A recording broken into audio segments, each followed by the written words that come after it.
difficult game for you, Alan. Yeah, it was. It was hard to watch as well, that first half.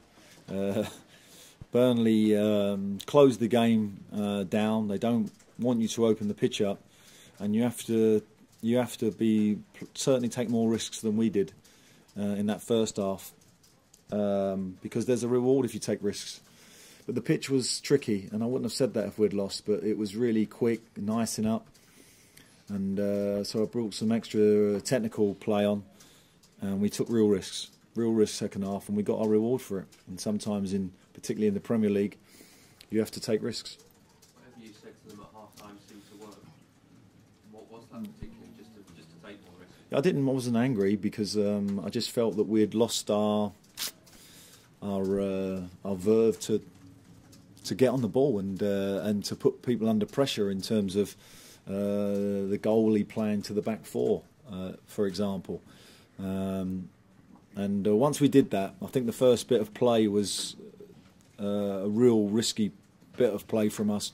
I think Rob rolled it out to Czech, and we bounced it around. And suddenly the pitch opened up, and suddenly the game opened up, and it stayed like that second half. It was a much better game second half.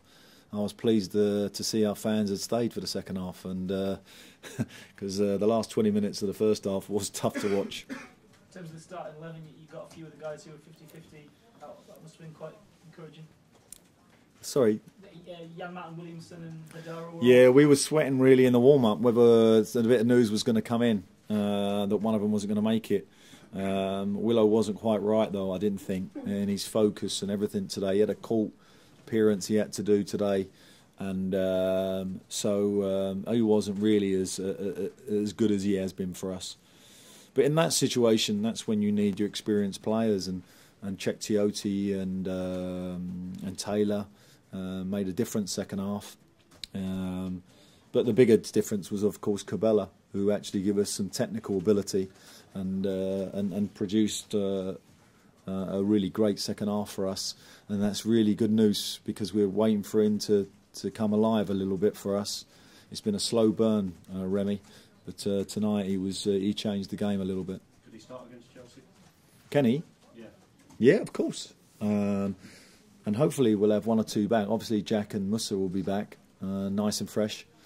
And maybe the captain too. That'll make a big difference to us. This was the ideal situation for Colaccini tonight, because he has that kind of air of authority at the back to get on it and pass it, and we lack that little bit, I thought. So it'd be nice to see him back against the champions. But we're in great form. I mean, that's one defeat in something like 7, 8 games, 9 games, whatever it is now. And so we're looking forward to Chelsea, and I think it'll be a great day for our fans, and we'll certainly give a good account of ourselves, I'm sure. On Cabela again, quite pleasing that he was able to do it in a game where you've been behind, away game, cold night, sort of tough fixtures. Good that a player like him can sort of turn it on. That's a good point, actually. Yeah, I think they're the sort of question marks you throw against 8-stone Frenchman, but he played like one of the front row of a rugby team in the second half. He was terrific. Took the game by the scruff of the neck with his technical ability, and that's what he has to do, because he's not going to be a dominant force physically in this Premier League. He has to be a Silva. He has to be a player who's going to get on the ball and run at people and create, and he did that. And he was instrumental in the goal as well, in a couple of moments just before. Word on Pappy Cissé, Alan, as well, or fit or otherwise, he knows where the back of the net is, doesn't he? Yeah, he's a goal scorer. I felt a little bit sorry for Ayo tonight. Nothing seemed to go for him. So, because the Burnley fans here haven't seen the best of Ayo, he's been terrific for us. But Papis is Papis. He'll always sniff a chance out. In every game he's ever played, I think, for us, he's had a chance. And luckily for us tonight, it went in early on. Is that why you left him on? Because I suppose at half time anyone could have came off, but people like Papis, you leave on for that reason. Correct. I mean, you talked about taking a risk in the second half. Is that a general philosophy of yours in the Premier League that you need to take a few risks? Of course, you have to take risk in any Premier League game, even if it's under 11s on a Sunday morning. You've got to put the ball at risk.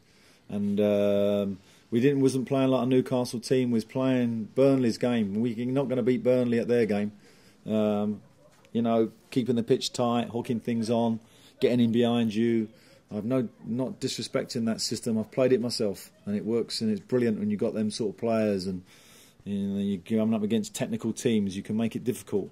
But for us, we're in Newcastle. We got to take risks, and some of our play in this period, we've taken some major risks, and we've got our reward, and we did it again tonight, and we got to carry that through to the end of the season.